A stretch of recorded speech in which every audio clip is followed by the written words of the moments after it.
j'espère que nin bɛ to yan. Voilà. Ok, d'accord. Donc an balimaw an b'a ɲini aw fɛ halisa video ninnu a ka jija a b'u partager mun kosɔn u ka se ka taa yɔrɔ jan et puis faamuyali ka se ka sɔrɔ o la. Bada an b'i fo an b'i fo tuma bɛɛ i bɛ sɔn ka nin wagati in di an ma n'i ka se ka masala. Donc hakili la an bɛ taa joona waati yɛrɛ cogoya kama su taara dɔɔni an ka se ka tɛmɛ an ka ɲininkaliw fɛ.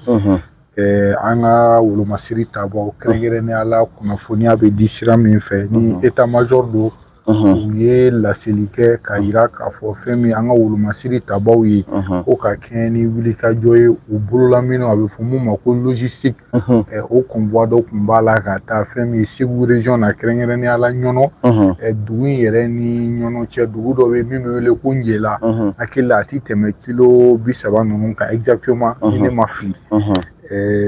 Ko fɛn min kɔni ye attaque ye jatigɛ wale tigilamɔgɔw y'a ɲɛsin an ka wolomasiri tabaw ka convoi ma ni attaque in kɛra yɔrɔ de la armée y'a yira k'a fɔ an bɛ samiya la fɛn min kɔni ye bɔgɔ ye o de tun bɛ yɔrɔ in na donc mobili ninnu sen bɛ minɛ ka enfoncer nka sa ko fɛn min kɔni ye o n'a ta o ta que l'armée a fait une riposte à la taille ka se ka jatigɛ wale tigilamɔgɔ ninnu ka ko kɔni déjouer a yira la k'a fɔ u maa caman minnu neutralisera nin ko in na. Bari le Malien i bɛ se ka jumɛn de fɔ an ye nin kibaruya in na yan'an ka se Agɛlɔg yan'an ka se Anefis yan'an ka se Yadagali ko ma bi émission in ka di a y'a jija a k'a partager. Il y a pas de problème.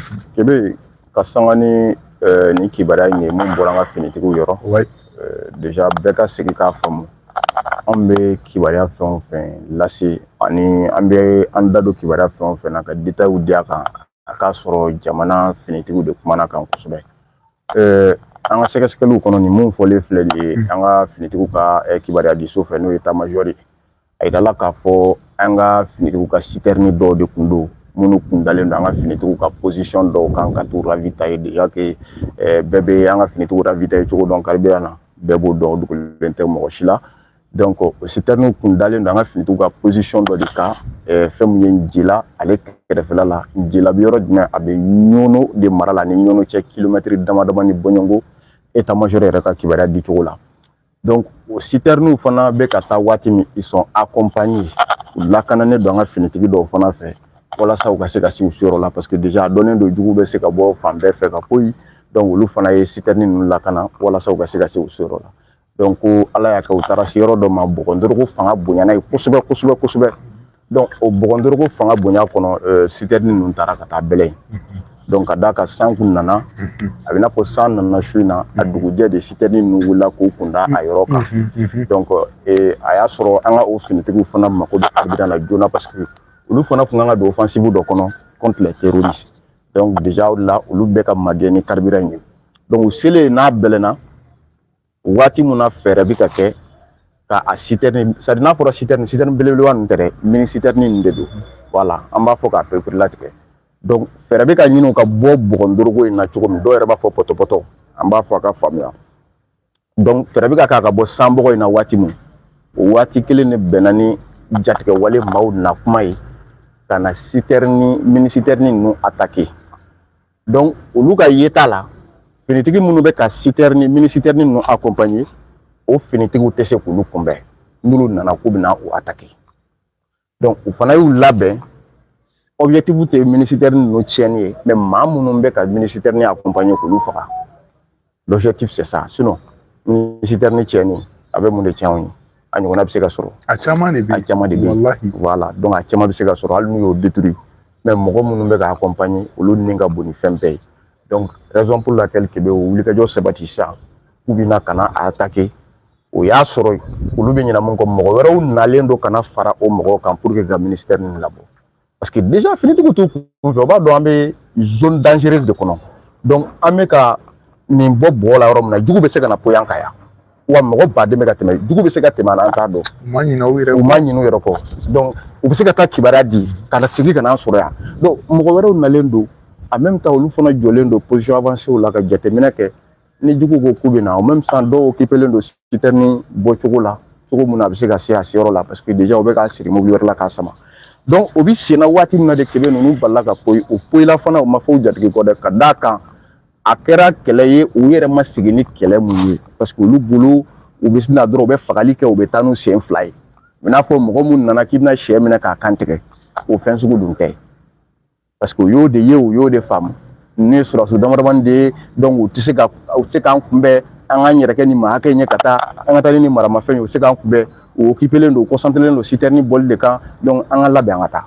ko tasuma caman na fitini a bɛɛ bɛ jenini kɛ. Merci o ye kelen ye filanan o ni citerne de bɛ ɲɔgɔn kɛrɛfɛ hali n'an y'a ye a bɛna gɛlɛya an bɛ mugu ci citerne na a bɛ an fila mais u bɛ sa donc nin bɛɛ tun y'u ka fɛɛrɛ ye donc au de la tellement ils ont trouvé la mission très facile olu fana na n'o facilité de o facilité kelen tilala ka k'u bolo difficile ye Kebe wa olu de ta kɛra la a ɲagama ye ka d'a kan olu de tilala ka faga tuguni donc état-major de y'a bɛɛ détaillé donc u nana waati mun kɛlɛ kɔnɔ malheureusement pour eux u ka laɲini ye mun ye kɛlɛ kɔnɔ ma se ka sabati parce que u ye mugu ci daminɛ parce que olu de ye assaut lancé parce que olu de nana offensive kɔnɔ assaut lancé le finitigiw fana réagira vigoureusement réaction kɔnɔ d'abord u ye mɔgɔ ninnu empêcher ka dankari k'an ka finitigiw yɛrɛ la même si n'a sɔrɔ u bɛ citerne sɔrɔ donc o bi senna waati min Kebe fɛɛrɛ kɛra ni ka position bɛɛ lajɛlen ta ka citerne to yen fɔlɔ donc ka maa ninnu kɔni fɛɛrɛ kɛ ni ka u halaki u caman hali n'a sɔrɔ kelen-kelenninw porola ka tila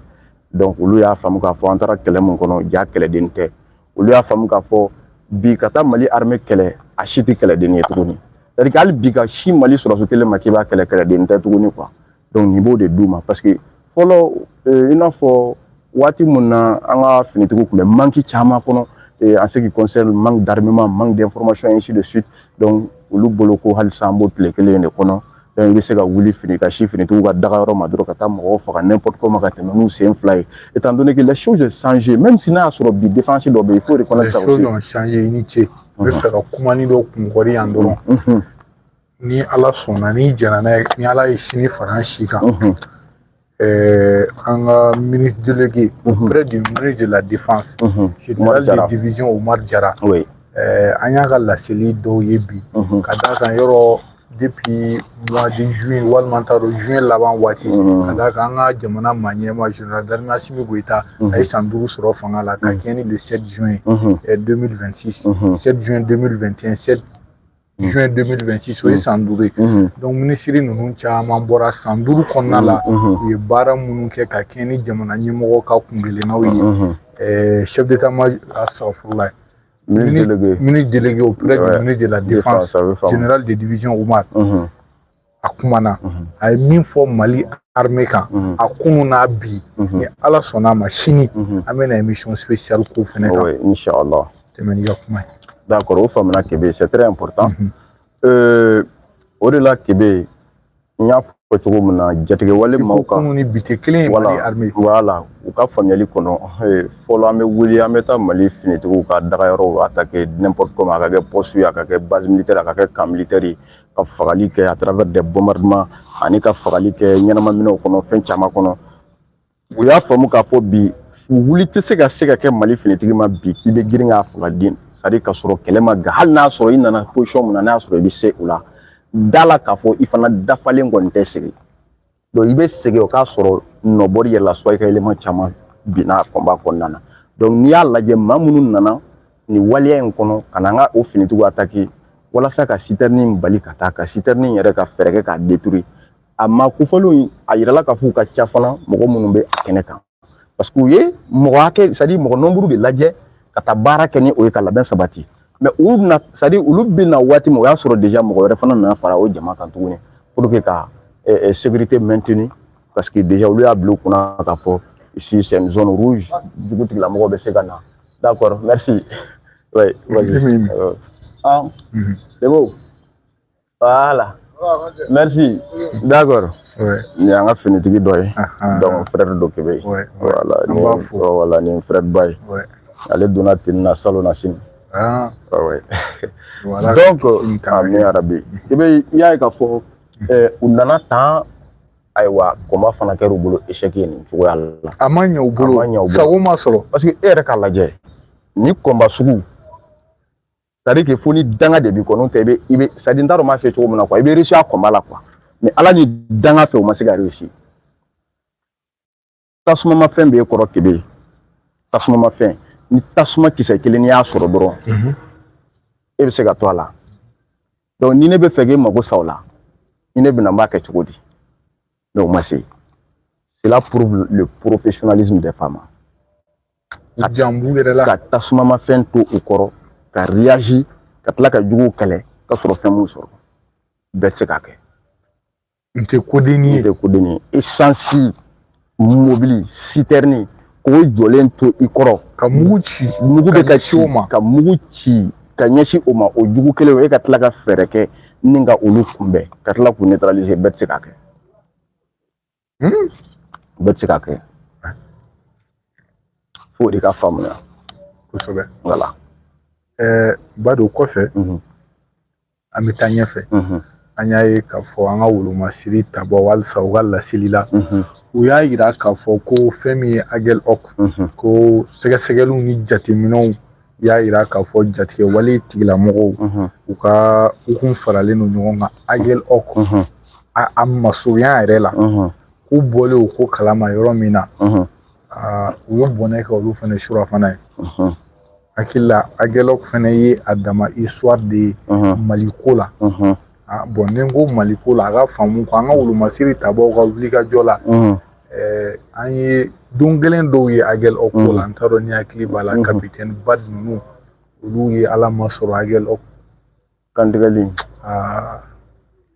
armée ko k'a ye ninnu gosi se ka jumɛn fɔ o fɛn la a ka dɔn ko Agel Ock bɛ Kidali masurunya la quoi d'abord an bɛ segin an kɔ dɔɔni Kebe c'est très important parce que depuis le 4 attaquing Agel Ock sen tun b'a la mais tellement ne fisco de jugara an ma se ka kuma Agel Ock ko kun kan ka ɲa parce que mɔgɔw t'a dɔn yɛrɛ Agel Ock jatigɛwale maaw ka baara in kɛra cogo di ye u ye sebaya de sɔrɔ u m'a sɔrɔ wa an ma se k'an da don la ka détail ba di voilà donc fo mɔgɔw k'o yɔrɔ faamuya effectivement l'attaque du 4 ça a été un échec à Agel Ock bien sûr ça a été un échec total an ma se ka kuma kan wallahi ça a été un échec total parce que repoussera et je vais te faire savoir qu'an ka finitigiw bɛ Agel Ock fana kɔnɔ parce que mɔgɔ caman yɛrɛ tun t'o kalama k'a fɔ Mali finitigiw bɛ Agel Ock kɔnɔ dɔw ye ne ɲininka yɛrɛ ko kuma ko sɔrɔsiw bɛ Agel Ock de donc pour les informer que sɔrɔsiw bɛ Agel Ock wa o kelen tɛ o n'an ka partenaires yɛrɛ de bɛ ɲɔgɔn fɛ n'o ye Russes ye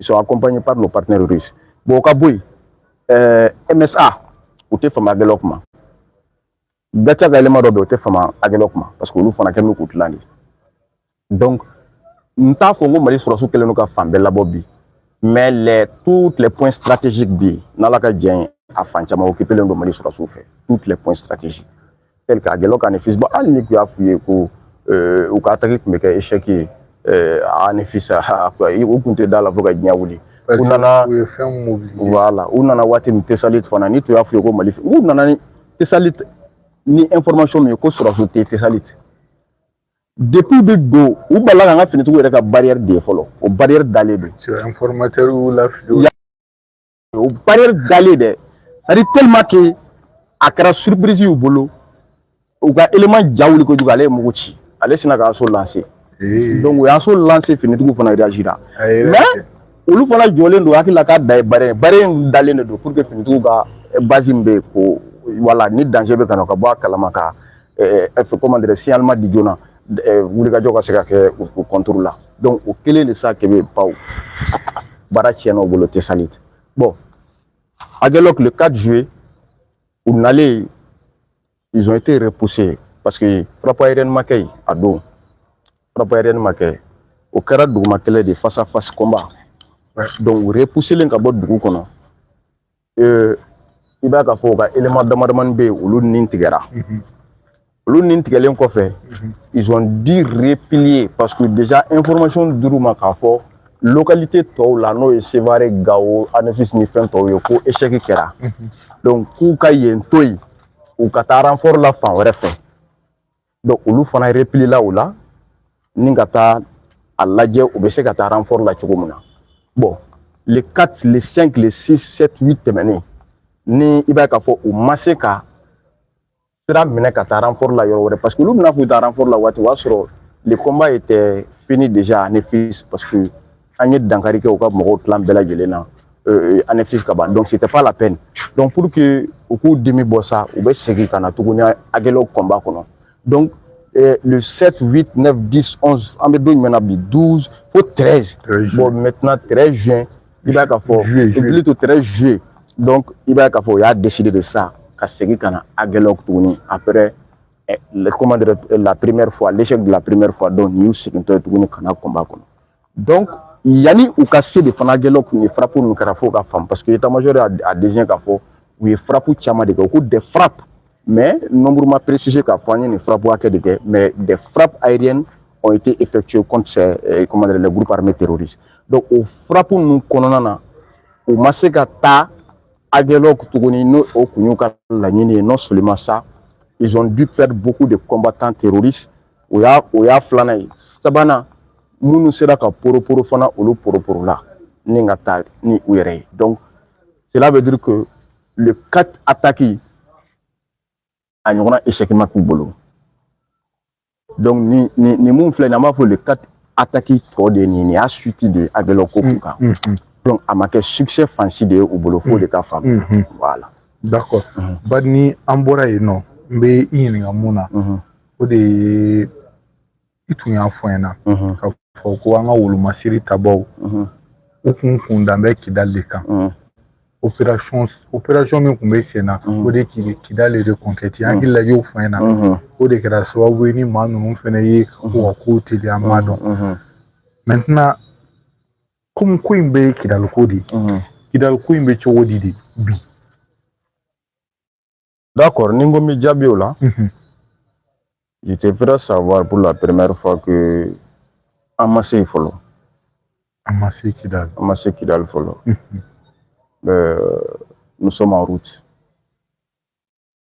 À Mesra Kangata. Mais pour éviter de dévoiler des secrets de l'armée, je ne dirais pas forcément qu'il faut finir tout venir de là. Je ne pourrais pas dire cela. Ce sont des secrets de défense. Ndalindo à la fana. Ambamene. Ambamene ndalindo la. Ndalindo alala ndalindo anga finiti la. Ko Kidal be soro. Parce que combat follow jarana. Ni Anefis combat ton dago yarana. Bindo kurana. Allons-y. En compte se kata Kidal toni.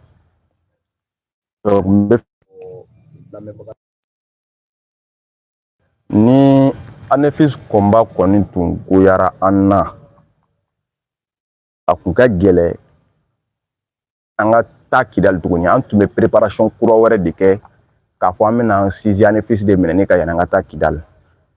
Mais heureusement Anefis combat jarana. Maintenant pour partir à la reconquête de Kidal sera jelendo parce que nyama munu ko anga ka sraka olu de nanu yɛrɛ di fagali ma Anefis. Donc ni dankarla u chamana, c'est-à-dire que au bête k'a fɔ ko tero fɛn fɛn kun be Kidal ko bɛɛ de fagara Anefis non, mais presque la majorité chaman fagara Anefis combat en konna. Donc Anefis victoire de be en demain kosɛbɛ ka Kidal reconquête kɛ 100%. Donc au de la ngon dalen do ala k'a fɔ an be Kidal fana minɛ et ni ala farlanga waati kuntala surun kɔnɔ Kidal be sɔrɔ parce que yɔrɔ mun tun bɛ se ka gɛlɛya an bolo kosɛbɛ o fɔlɔ Anefis o filanan y'a gɛlɛya hoki. Bon i b'a ye bi information fana kɔnɔ mɔgɔ kelen ninnu filɛ ka échec ta a gɛlɛya fana combat kɔnɔ. Donc cela veut dire que an ka militaire minnu bɛ position avancée la a gɛlɛya le terrain est très bon olu kɛlen do ka fɛn bɛɛ lajɛlen planifier donc pour que ka se ka don Kidal kɔnɔ. Au même moment minnu fana filɛ ka bɔ Anefis ka taa tout est planifié pour que an ka finitigiw ka se ka don Kidal kɔnɔna na. Mun fana be Tessalit tout est planifié. Donc nin bɛɛ bɛ ɲɔgɔn kunbɛ Kidal de kɔnɔna na. Donc Kidal reconquête bɛ ka taa ni bi kebe donc la ngun dalen do ala ni ala ka jɛn Kidal bɛ minɛ. D'accord. Mais je ne dirais pas forcément parce que dɔw tɛ n ka kuma faamu waati dɔ u b'a transformer. E téléphone bɛ kuran la? Téléphone jumɛn kelen? Ni ayi aw ni mun bɛ 9%. O ni fɛnɛ déchargé la. Oui, mais c'est bon, on va voir. Donc, je ne dirais pas forcément qu'il faut Kidal encercler nous parce que Wati Dom Odo Tanga Kuma Femme. D'autres ont l'habitude de dire qu'il a encerclé les. Je n'ai jamais dit ça. Encerclé comment? Encerclé voilà. Par qui? Par les femmes.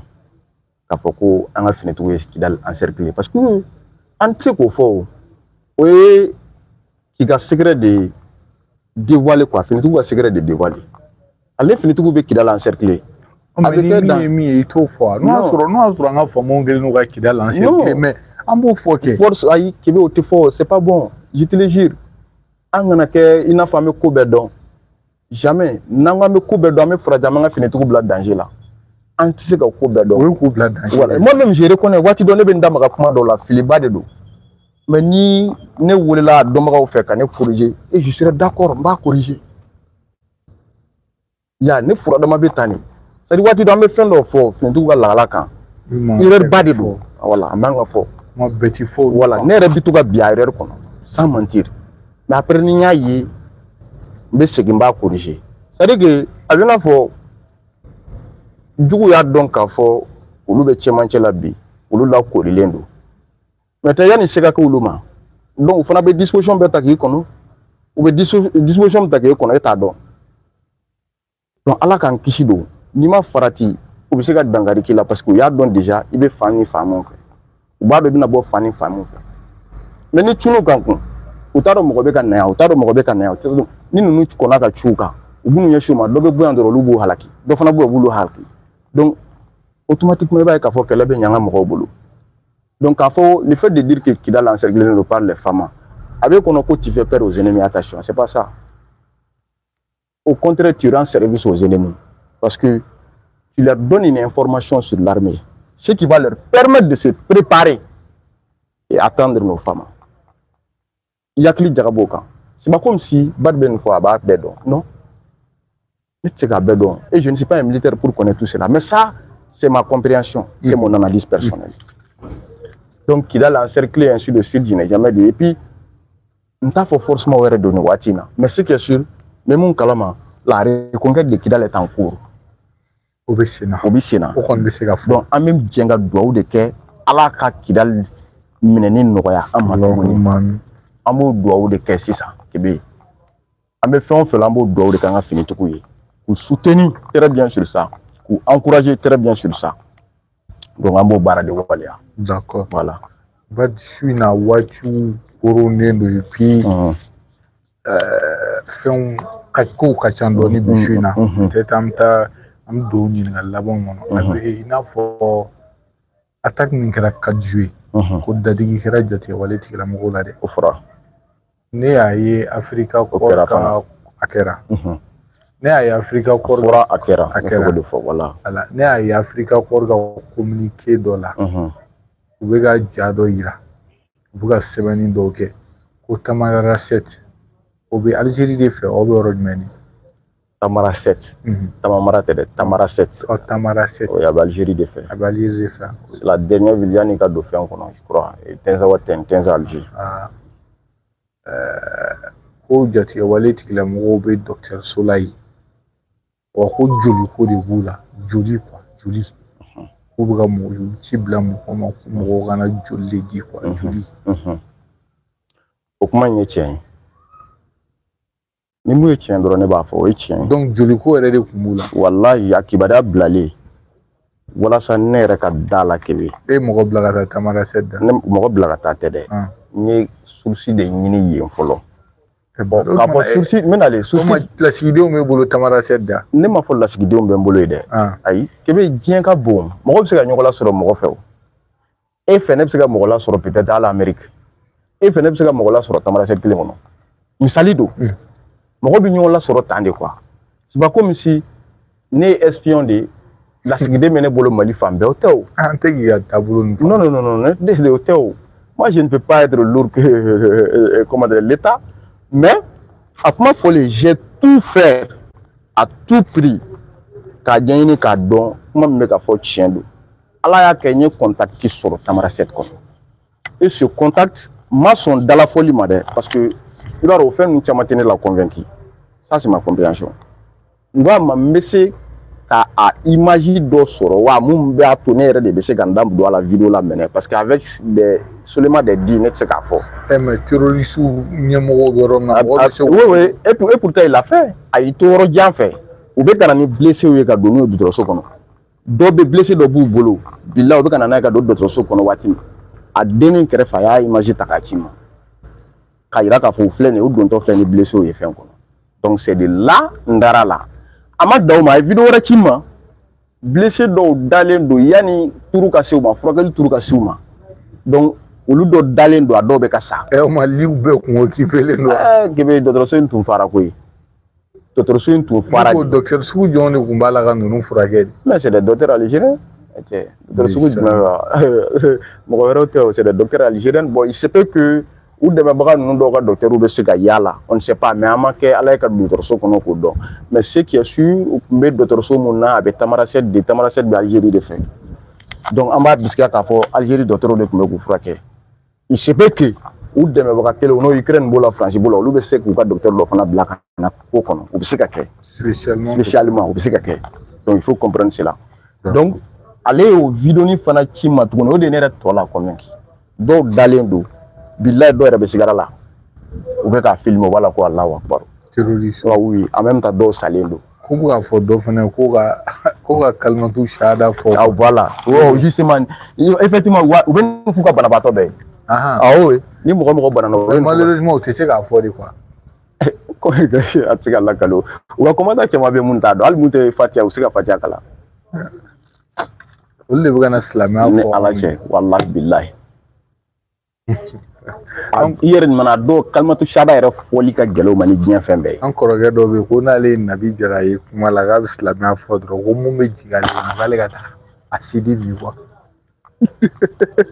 Ale ka sabali.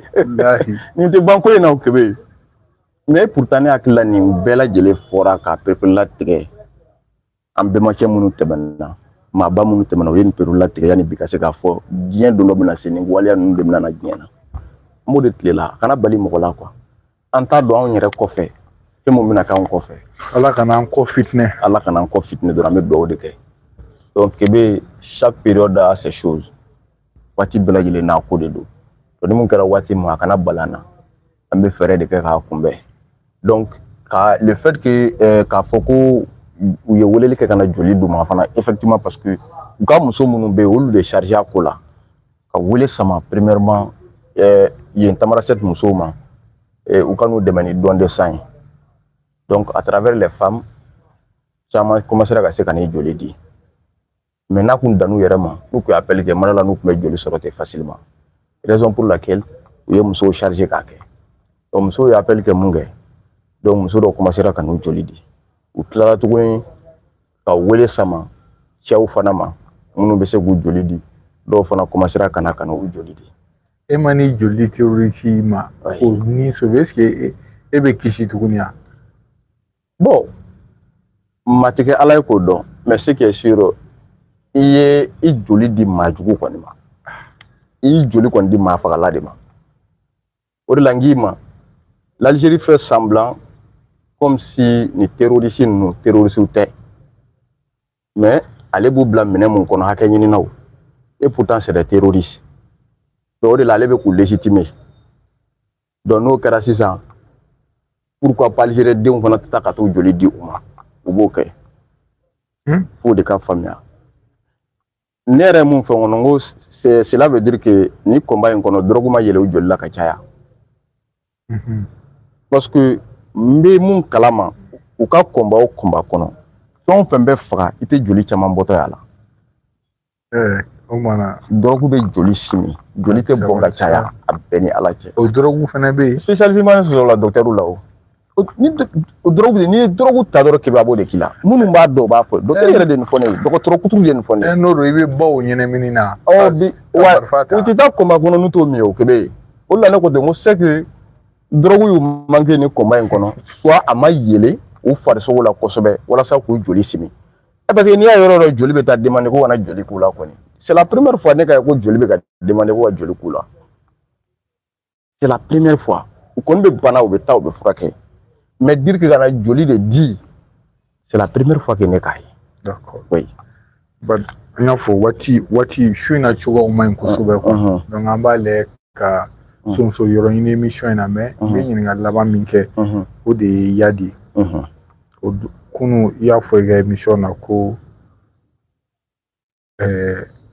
Yadi ka sayali ko ye an bɛɛ y'a kuma mɛn ne yɛrɛ y'a fɛn dɔ ci ma mais kuma t'o si nɔfɛ su in na kuma bɛ min nɔfɛ tiɲɛ don anw ka kanu officiellement m'a fɔ ko Yadi sara anw ka kanu officiellement m'a fɔ ko Yadi banana anw ka kanu officiellement m'a fɔ ko fɛn ye Yadi sɔrɔ mais an dɛmɛbagaw an ka jamana ɲɛmɔgɔw an ka jamana ɲɛmɔgɔw ye minnu lakodɔn k'u y'an dɛmɛbagaw ye Russie cɛdenw Africa Corps notamment olu ko ko Yadi blessera o blessure in fɛnɛ dɔw y'a interpréter wa interpréter cogo la o tɛ tiɲɛ ye mais sisan fagaliko in a y'a kɛ to ko Yadi sara k'a fagara journal min bɔra n'a ye El Watan mais ko fake don ko tiɲɛ t'a kuma ye mais e yɛrɛ bolo mun de la Yadi fagaliko kuma bɛ ka bɔ nin waati in na mun de la Yadi fagali kuma bɛ ka caya nin wagati in na ɲininkali dɔrɔn de bɛ ne fɛ. Bɛɛ ka ɲininkali diyara n ye kojugu wa kɛcogo ɲɛna kosɛbɛ. Mɔgɔ kun kuma tɛ caya gansan. N ye kuma o kuma cayalen ko dɔ b'a kɔfɛ. Ne ka analyse kɔnɔ Yadi kuma ka caya nin waati in na a kun ye ka Yadi yɔrɔ dɔn. A dɔn Yadi bɛ nin yɔrɔ in de la walima minnu dalen tɛ Yadi ka balo la ka certitude d'u ma certitude ka se ka d'u ma k'a fɔ Yadi bɛ balo la. I b'a dɔn kun fɔlɔ mun yɛrɛ y'a to ni ma da blessure ni saya in na moi je ne suis pas quelqu'un k'a fɔ je me prends très puissant que tout ou bien n bɛna kuma in teliya quoi tu m'excuses ou bien ka miiri de ko n bɛ fɛn bɛɛ dɔn ka tɛmɛ bɛɛ kan maa tɛ se ka fɛn bɛɛ dɔn ka tɛmɛ bɛɛ kan i bɛ nin milieu in kɔnɔ anw couleur ka ca mais a bɛɛ tɛ se ka dɔn an tɛ se ka bɛɛ fɔ bɔlɔlɔ sanfɛ kebe n tɛna n ka stratégie fɔ a fɔlɔ-fɔlɔ n ye état major ka bɔlɔlɔ sira lajɛ i yɛrɛ ye kuma jaabi ka ban an m'a ye an ye DIRPA ka bɔlɔlɔ sira lajɛ n m'a ye tous les canaux officiels ORTM a tɔ n y'a bɛɛ lajɛ et je me suis demandé an ka jamana yɛrɛ kan'o si ma kuma kan qui suis-je ne kana n sigi k'a fɔ n ko tiɲɛ don o de ye u dɛmɛbagaw y'a fɔ attention ayi ne tɛ baara kɛ n'u ye u dɛmɛbagaw olu de kɛra sababu ye ka na n'u ye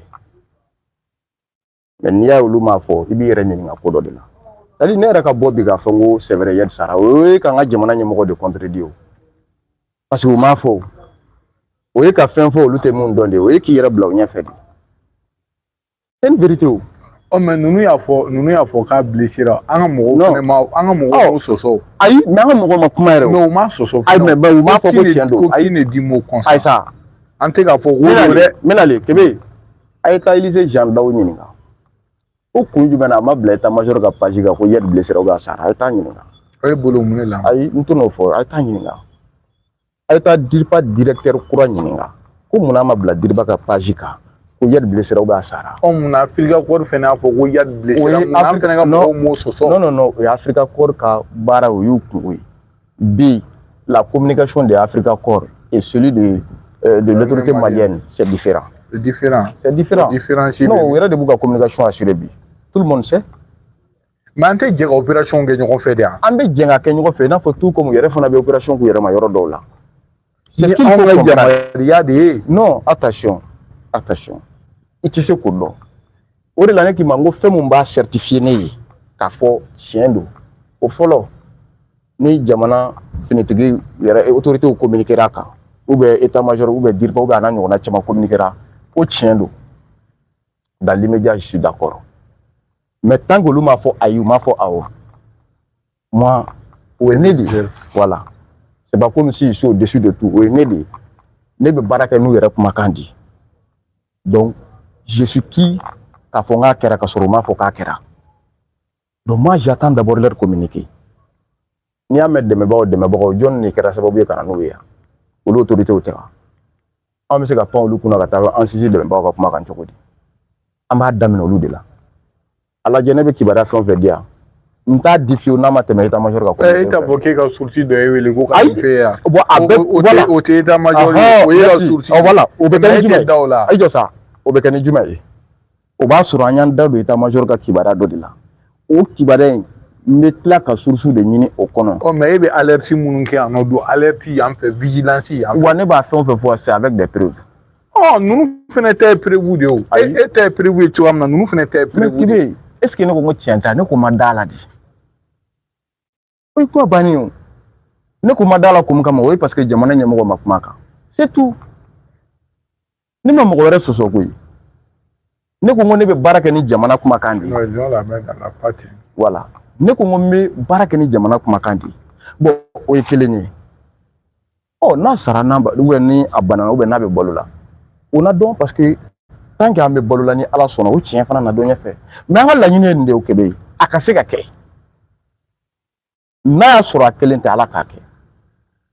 N'a y'a sɔrɔ a kelen don fana alhamdulilahi rabbil alamin wallahi billahi. Wallahi Kebe laɲini in de bi ni Ala cɛ. Mais il faut pas donner de faux espoirs aux Maliens. A bɛ mɔgɔ tigɛ mɔgɔ la. Moi j'ai peur de ça. Parce qu'en communication, on a du mal d'être compris par certaines personnes. En famille, gɛlɛyalen don mɔgɔ caman ma. Comme si ye kuma mun fɔ sisan, n bɛ teliya ka kuma datugu tu m'excuses. K'a fɔ n ka source de ye nin fɔ n ye, n ka source de ye nin fɔ n ye. I bɛ mɔgɔ tɛ yen mun bɛ n'i sigi ka kibaruya di i kunfɛ ten o. K'a sɔrɔ source dɔ de b'i la mun bɛ kibaruya d'i ma. Soit a k'a sɔrɔ i bɛ baara kɛ ni jamana kumakan de ye. Wa source tɛ ne bolo mun bɛ kibaruya di ne ma ni ne min ɲininka dalu la n'i ma dalu diya ne t'a fɔ. O ka bɔ la hali ni source ye kibaruya di ne ma k'a sɔrɔ jamana ɲɛmɔgɔ communiqué k'a kan n t'a fɔ ka tɛmɛ jamana ta kan. N bɛna n sigi k'a dan olu ta ma parce que olu de bɛ terrain kan. Hali ne ka source ɲɛ b'a la olu de bɛ k'a kɛlɛ kɛ olu de bɛ se k'a tiɲɛ fɔ. Jamana de bɛ se k'a tiɲɛ fɔ. Raison pour laquelle a jateminɛ tout communiqué de l'état-major minnu bɛ ne su u bɛ se k'a sɛbɛntiya. Ne b'a bɛɛ kala yan ka tila k'a kɔrɔ fɔ bamanankan na yan. Détail minnu kɛra k'a bɛɛ di bamanankan na yan. N tɛ tɛmɛ kumakan kan fiyewu. N'i ye ɲɛ ka fɛn fara kan n bɛ tila tuguni n ka source n b'u ɲininka olu yɛrɛ fana ye jumɛn y'a la olu bɛ mun fɔ n ye n b'o fara a kan k'a accompagner. D'accord. Mais a tɛ pan o kunna. Donc n b'o de fɔ bɛɛ ye Ala k'a kɛ an tɛna ɲɔgɔn sama sama nin kuma na koyi. Ala ka yeri minɛ k'a d'an ma.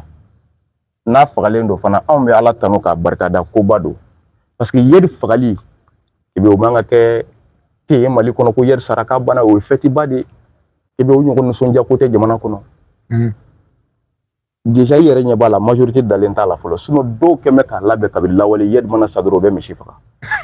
Ni Ala cɛ o mɔgɔ baden don. I y'a faamuya walahi ni mun se kɛra n ye n b'a kɛ ni n ye saga sɔrɔ n b'a faga ni n ye misi sɔrɔ a la ni kuranɛ cɛ n b'a faga.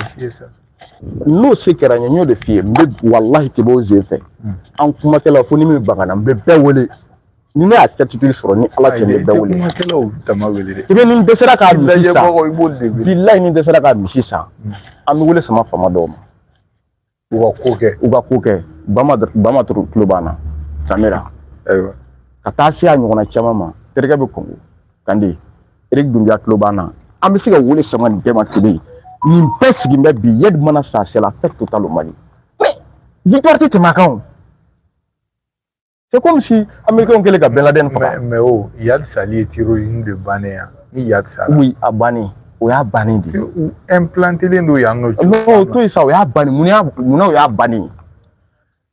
Pour dissoudre un mouvement terroriste, il faut s'attaquer à son chef. Il faut tuer son chef principal. Américains kɛlen ka Ben Laden faga. Al-Qaeda bɛ cogo di bi? Nigeria, n'u ye Boko Haram ɲɛmɔgɔ faga bi Boko Haram ko banna. Bi il faut tuer les leaders terroristes pour que ka dankari kɛ terrorisme na ka jamana kɔnɔ. Parce que ça va très bel et bien affaiblir le mouvement. et ils ne pourront pas faire ce que vous me montrez à Koro. Donc, le terrorisme, parce qu'il y a des droits qui ont été aux effets. Assez ban. Au delà muna yer ko kuma challenge no jagoya do yer ko kuma ka chaya.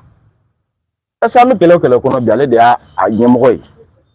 C'est lui la cause principale. Donc kuma bana quoi. D'accord. Voilà. Ba na kila shuna wana be dan wati choya kama quoi. Ay mun fo shini ni ala yo faran shiga. Ambe kuma femi ngoni anga jamana ñemogo. Journal d'armée Assimi Goïta Sandourou Konala a eu l'ika joba minke nko son ka nga armée ka sebe ko labɛn k'u jɔ u kolo la ni an bɛ o nafa ni o tɔnɔ de kɔnɔ ni kumakuncɛ kuma b'i bolo ka lase an ɲɛ b'a la commentaire la maa dɔw fɛnɛ kɔni b'a la ka d'employer des propos déplacés ne yɛrɛ ye commentaire dɔw la u bɛ nɛni ni fɛnw na contre qui ko jumɛn contre ninnu kɛ donc an kɔni b'a ɲini voilà soyons tous courtois bɛɛ b'i hakilina di an bɛ non voilà an bɛ quand tu dis là les propos déplacés là ça fait partie Québec non non bon non ça fait partie kana dimi là yɛrɛ mais parce que hali ne bɛ kuma kan ka t'i dafa mɔgɔw masala non olu tɛ kan cɛ o t'u problème ye Québec o b'a la o dafa masala y'o de y'a la o fagali bɛ fɛn mun na ni an bɛ se ka fagali gɛrɛgɛrɛ sɔrɔ Ala la k'an kisi a la donc o to yen kana n'o digi yɛrɛ la moi o yɔrɔ in n'i y'o yɛrɛ kɛ ne bɛ yɛlɛ de e ka banni tɛna fɛn foyi de bɔ ne na a tɛna fɛn foyi bɔ ne ba la i y'a k'i yɛrɛ de la parce que i ma deli k'i ba nɛni ne ma don i gasi la donc kuma banna ci fo ka n'i yɛrɛ kunkolo funu na n t'a dɔn n y'a faamuya i b'a dɔn mɔgɔ sugu minnu ka teli ka kɛ yan terror ka sponsor de bɛ teliya ka nin kɛ terroriste ninnu u b'an suit olu de bɛ nin kululi ani tuguni i b'a dɔn an ka milieu in kɔnɔ la jalousie est très grave ceux qui veulent nous perturber olu de bɛ na nin commentaire sugu kɛ c'est à bili kunna dɔrɔn de don il faut même pas te fâcher c'est fait pour nous provoquer donc tɛmɛ ni sen fila ye u mana provoquer fɛn fɛn n bɛ bɔ kuma na ni mun ye dɔrɔn tu m'excuses minnu bɛ ka mentionner citerne dontɔ o don scandale mun kɛra donc pour l'instant nkalon ye haramu ye n tɛ fɛ ka kuma a kan munna n tɛ fɛ ka kuma a kan n fɔra dama n b'a fɔ dimi mun bɛ don an na a kuma ka gɛlɛn ne ma ne dusukun tɛ se k'a kun donc o kama j'ai préféré me taire là-dessus mais n bɛ dugawu de kɛ a ma banbaatɔw ye Ala ka lahara sɔnsɔn u ni silamɛsu bɛɛ lajɛlen voilà merci beaucoup an b'aw fo ka segin ka ɲini aw fɛ video ninnu aw ka jija k'u partager k'u liker mɔgɔ sɔrɔ ka se ka taa yɔrɔ jan alors ka kanbɛnda kɛ aw ye Ala ka sini yira an na wa salam attention